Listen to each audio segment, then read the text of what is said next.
Pozdrav svima! Na početku današnjeg sata prisjetit ćemo se pripovjetke o Janu. Sjećate li se tko je bio Jan? Jan je bio dječak koji imao jako lijepu uspomenu na grad Dubrovnik.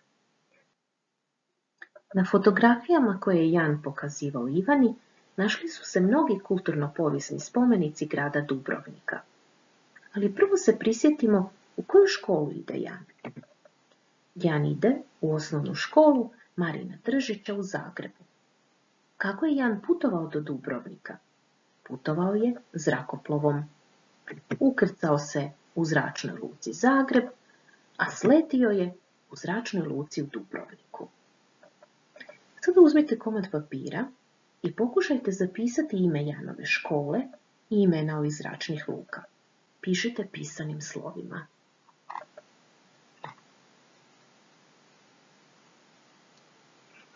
Jeste li uspjeli? Je li vam zadatak bio lagan ili vas je ipak nešto mučilo? Možda niste bili sigurni u pisanje velikog početnog slova. Mi ćemo danas upravo naučiti pravilo o pisanju velikog početnog slova u nazivima ustanova, škola, poduzeća i kazališta, a naučit ćemo i primjenjivati to pravilo. A sada usporedite ono što ste vi zapisali na papiru sa rješenjima koje ću ja pokazati. Osnovna škola Marina Držića u Zagrebu. Što smo zapisali velikim početnim slovom?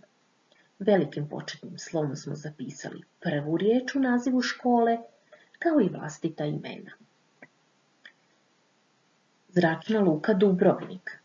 Prva riječ je napisana velikim početnim slovom, kao i ime grada Dubrovnika. Zračna luka Zagreb. Prva riječ je napisana velikim početnim slovom i ime grada Zagreba je također napisano velikim početnim slovom.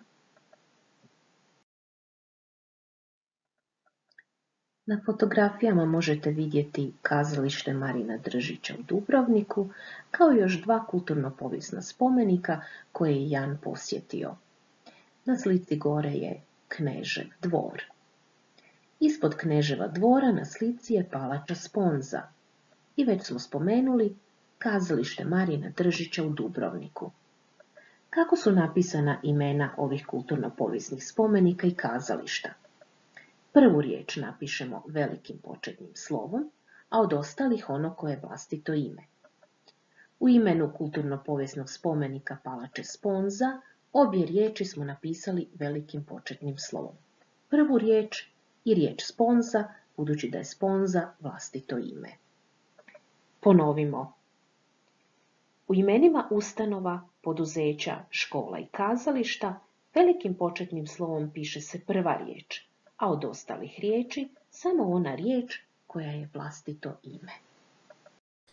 A sada uzmite svoju pisanku i prepišite u nju naslov i sve što smo do sada naučili.